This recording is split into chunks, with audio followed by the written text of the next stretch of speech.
Good evening, everyone. Myself, Dr. Ashish Kale, from Fogsi, Family Welfare Committee Chairperson. This is a 221 podcast, and this is an initiative of our Fogsi President, Dr. Sunita Tandulwadkar. As usual, this is 8 o'clock, and we are live with the podcast with none other than our Fogsi President, Dr. Sunita Tandulwadkar. Today's topic is a contraception without a barrier, expanding the choices and ensuring the rights. When you're talking about the rights, it's not only the woman centric, it should be as a holistic approach. And when you're talking about something that one should be looking at a larger aspect, the working as a, I think the leader in a woman's right is not only protecting the health, but also protecting the hope, confidence, and giving the justice to the woman at large. So these are the two women. Now we are going to take the interview of one, and our Foxy president will be giving her blessings to us. So stay tuned to this particular podcast, and we have none other than Dr. Sunita Tandulwadkar for blessing us for this podcast. Over to you, madam. Thank you. Thank you, Ashish. And welcome, Sangeeta ji. Welcome on a Foxy platform once again. And Ashish, thank you so much for having Dr. Sangeeta ji.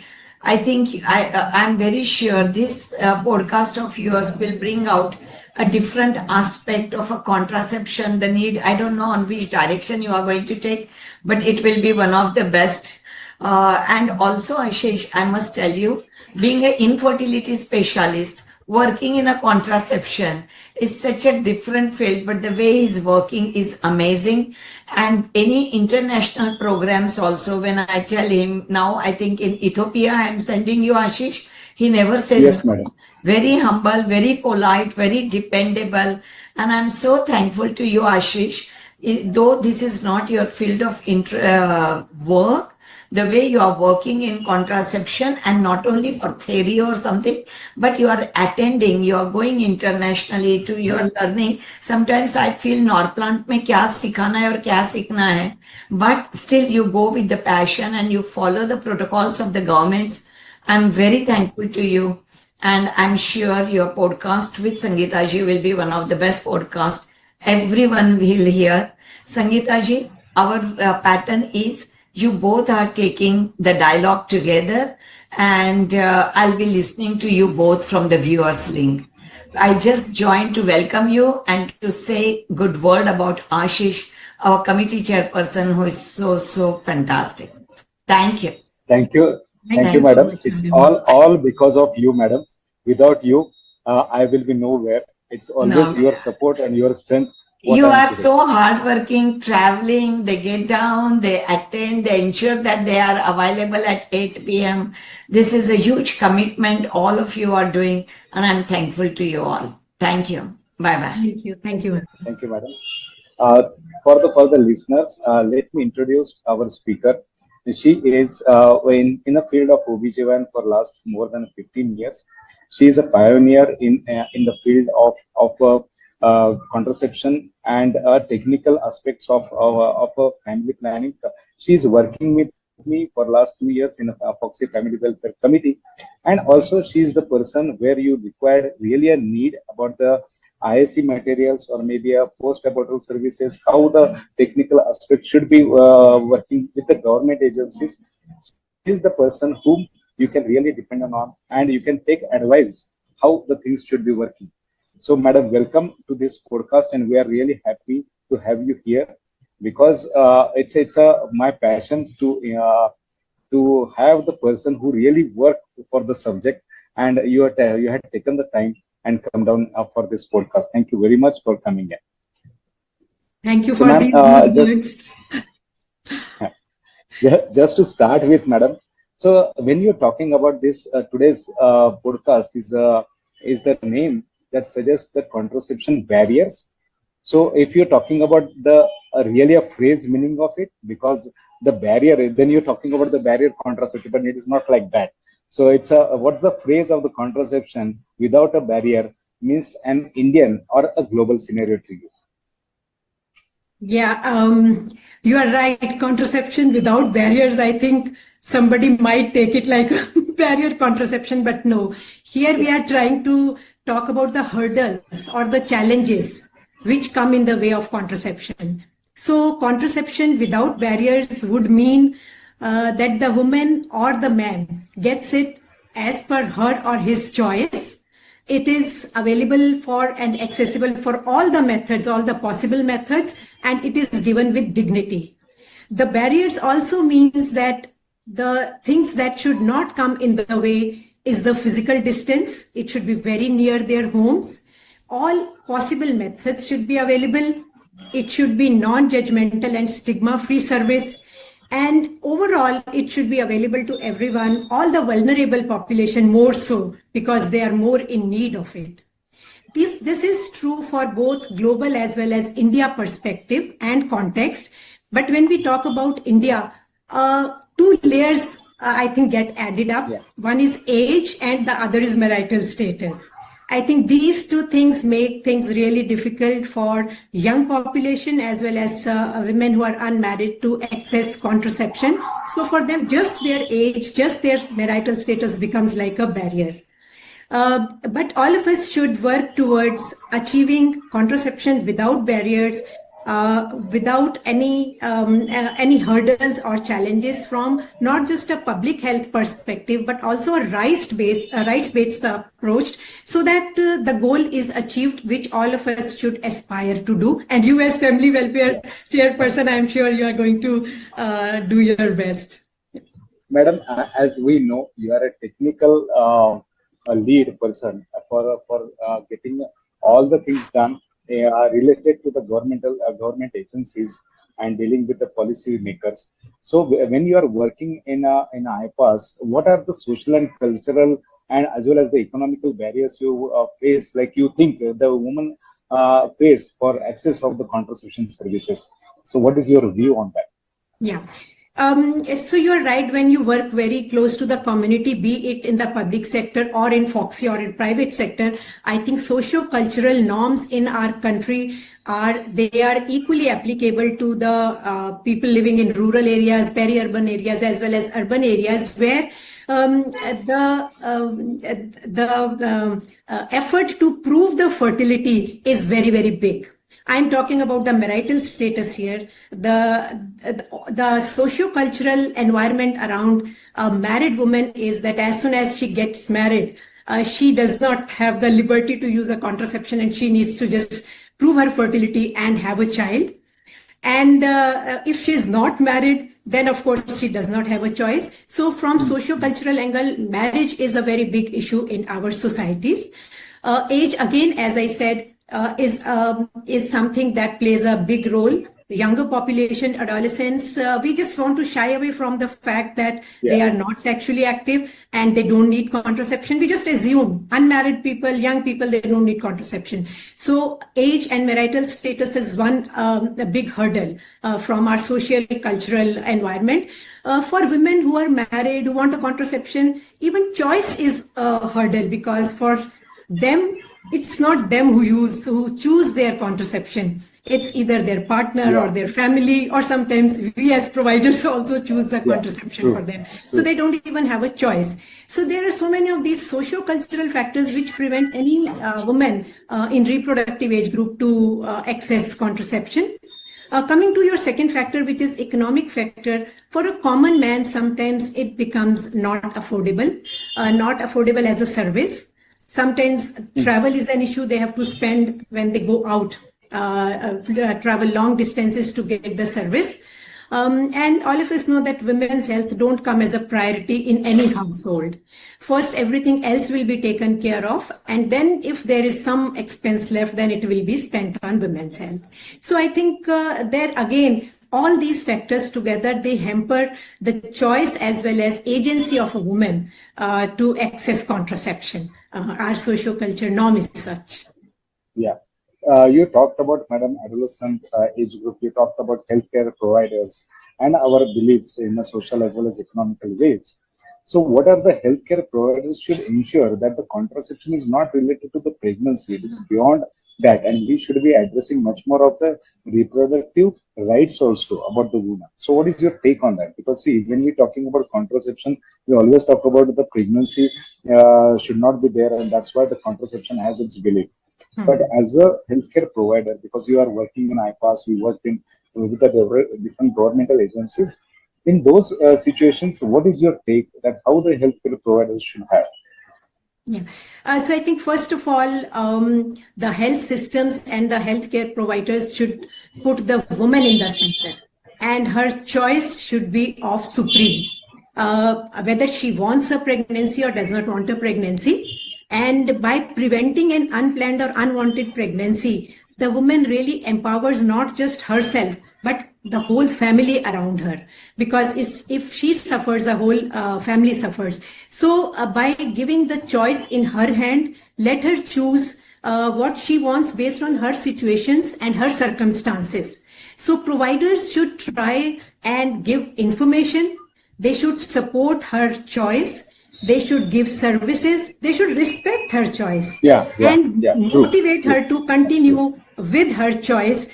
All of us as providers, if play a supportive role, keep the woman in the center and not a prescriptive role, and tell her that this is to plan her life, not to plan pregnancies or to plan childbirth, etc. So by making spacing or even avoiding pregnancies, she's going to plan her career, her family life, her reproductive health, etc. So let's make it a broad-based, choice-based, and not like something to just prevent that pregnancy in the coming month.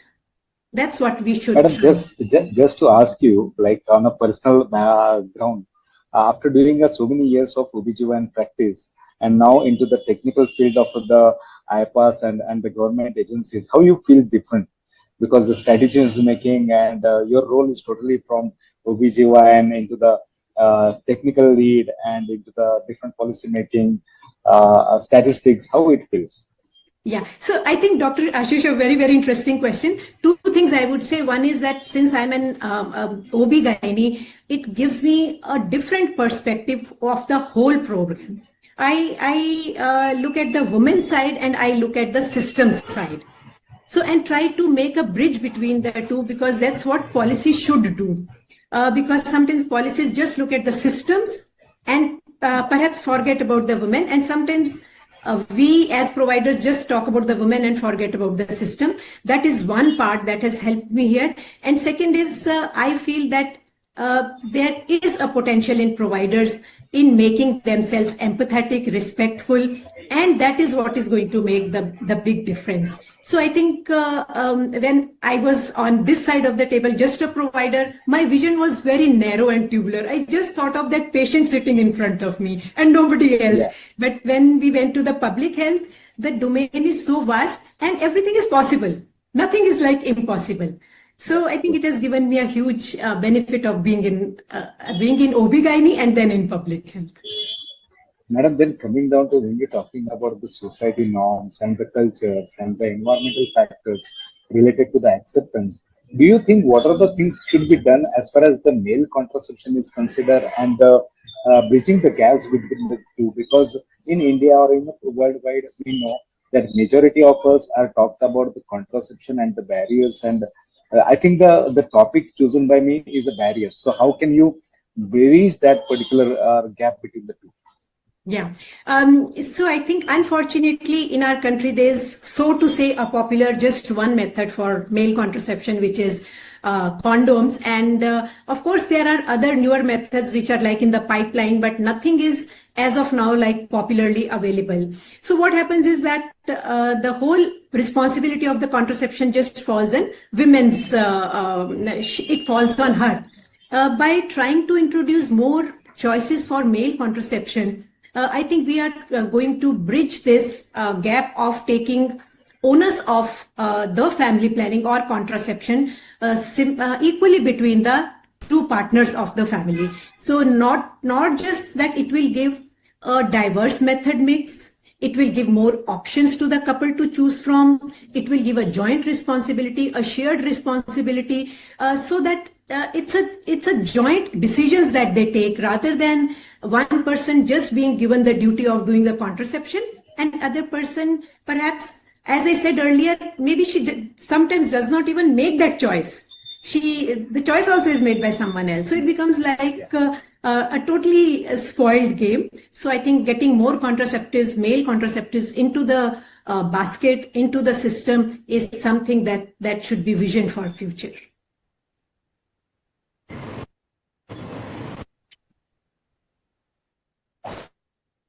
We talk about now the male contraception and the bridging the gaps. So coming down to the point wherein we are, because now our India has a populous country, and again against that, when you see the population statistic, the young population is on a higher side. So what is your view about the strategy plannings and the for the importance about the adolescent sexual health as well as the adolescent contraception? Yeah, I think first of all, as not just as a provider, but as a society, we need to acknowledge that young people have their needs, and we need to address their needs right in the young age, because it's at that age that they are more vulnerable and they need our help more than people in a later age group. But these are the group of people whom perhaps we don't really help. First and foremost, we need to normalize the conversation around sexual health, reproductive health with these adolescents, with this young population. Whenever they take up this issue or subject of either contraception or anything related to reproductive health, we need to make it look like they are having medication for a fever. We just need to treat it that way without any bias. And we should not be a judgmental, madam. What do you thought of nowadays we making our roles into the parents? So I think when you're talking as a parents to them, they will never listen to us. So I think not to be a judgmental rather than just to receptive about the young population, because I do have a girl at home, and when I talk something, I mean, not too tough, the most of the time she do it in the same way. Yeah. That is right. So, sorry. That was my second point, that not just we as providers, I think somewhere parents also need to be sensitized. It's also, I think, our duty to sensitize the parents also, because I think we assume that my child cannot have a sexual life. So I think parents also to some extent create such an environment that we make it like a taboo subject.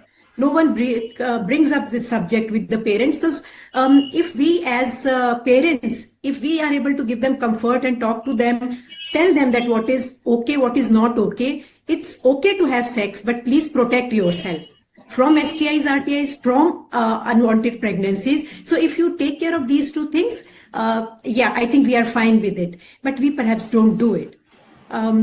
Teachers is again the personal questions about the organizations. You work for the Fogsi also. You are working for IPAS also. So what is the common thing that you can correlate as a Fogsi committee member of Family Welfare Committee for last so many years, and IPAS as a technical lead, and also in the government agencies? How you feel yourself put into all this room, and how you connect with these organizations?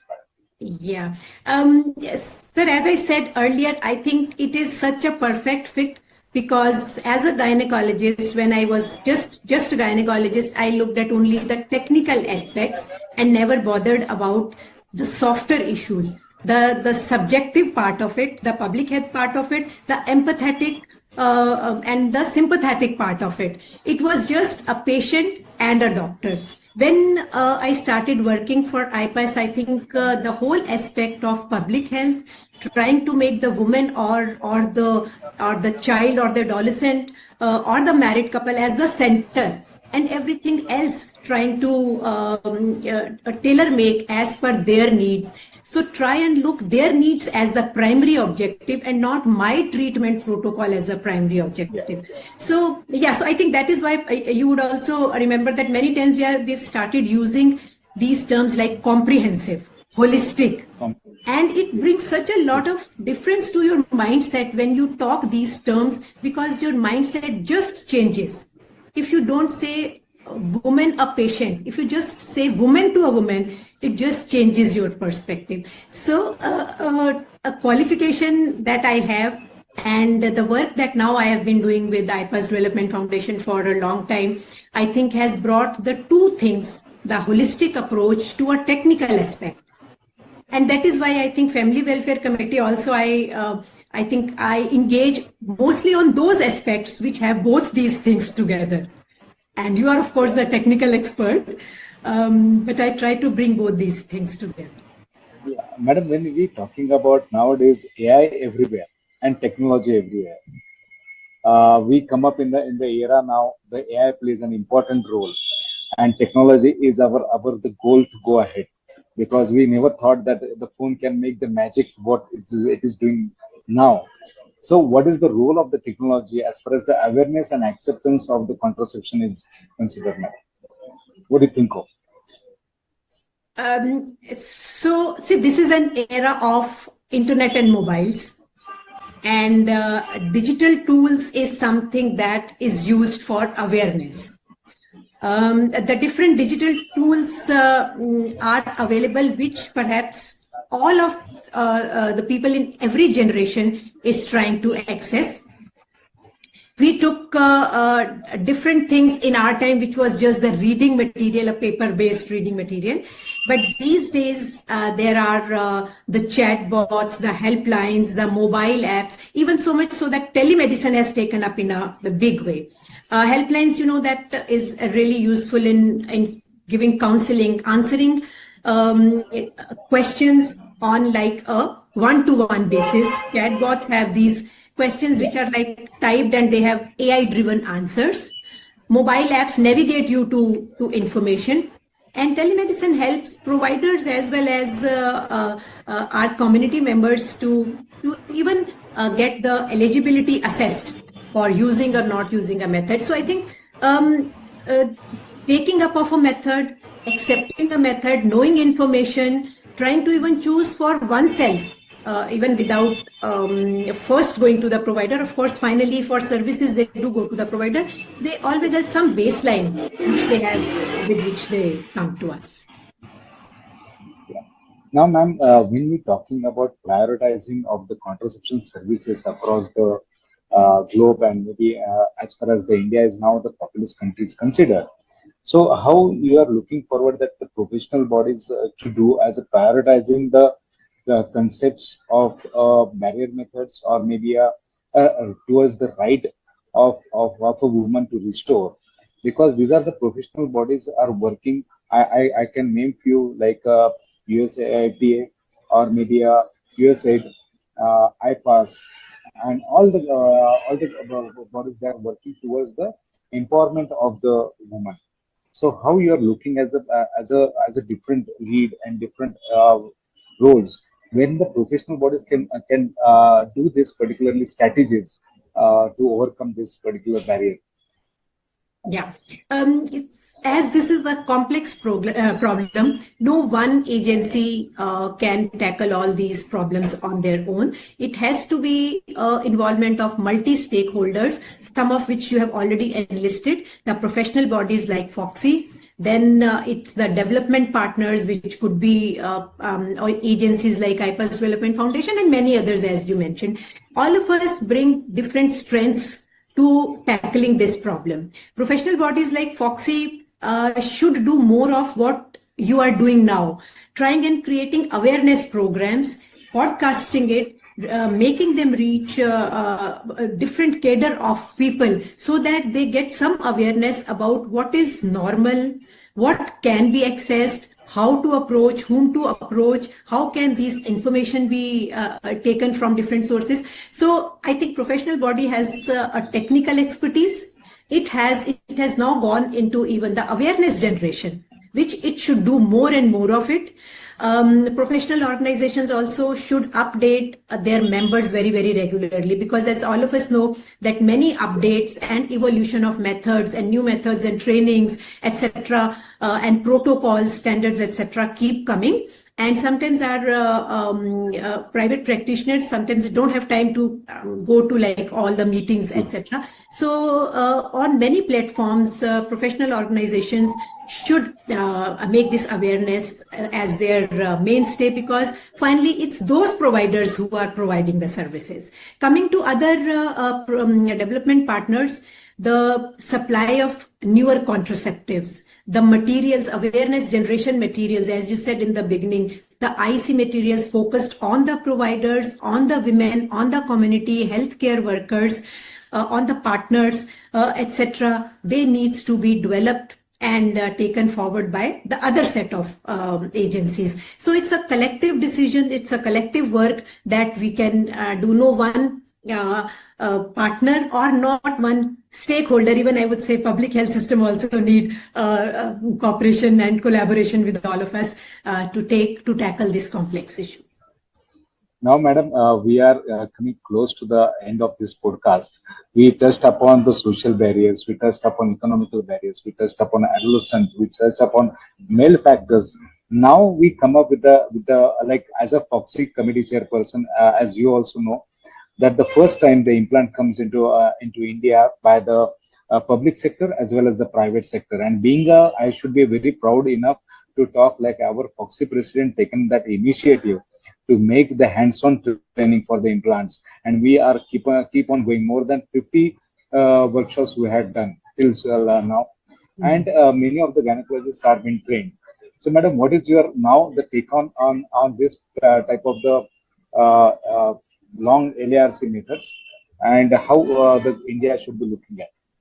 Yeah. So, see, as I said, I think the more choice we give, the more people are going to take this on. Implant is the newest technology or the method that got introduced, and it has been taken up so well by the Fogsi members as well as other health systems providers also. So what implants has done, like many other methods, has given a choice to the woman. And so each woman chooses the method based on her convenience, her choice, her suitability, her situation and circumstances. So the more number of methods we put out on the table, one is 10 years, one is 3 years, one is in the arm, one is in the uterus, one is injectable, 3 months, 3 years, 5 years, etc. So the future vision is the more choice that's given to the women, they are bound to choose at least one out of it, something that suits to her needs. So contraception is something which is one size does not fit all. So the more sizes we give, the more choices we give, and it's so heartening that implant has been taken up so rapidly and quickly by not just the public sector but also the private sector. So I think let's give our women, our couples, our men more choices. Let them choose not just their contraception but the way they want to plan their lives, so that the unplanned pregnancies don't come in their way. Thank you, madam. I think we are more than 45 minutes talking to each other. And madam, I really feel special today because where I started my career as the committee chair of the Fogsi, there are the two women comes into my life in a field of the family welfare committee as such. One is the Sunita single madam, and second is you. And you shape my views towards this particular committee and the work towards the women's right. From the Fogsi side, we are really indebted to you and we are thankful to you that you have taken so much of your precious time coming down to this podcast and talk to us and talk about the federations, talk about the societies, the work should be done, and talk about as a global view what the person should be doing and having the larger interest of the womanhood. Thank you from the Fogsi side for being there with us. And thank you for these kind words, and it was such an interesting conversation with you. I did not feel that we've passed that much time. It's always a pleasure talking to you, Dr. Ashish. It's always a pleasure. Thank you very much. Thank you very much.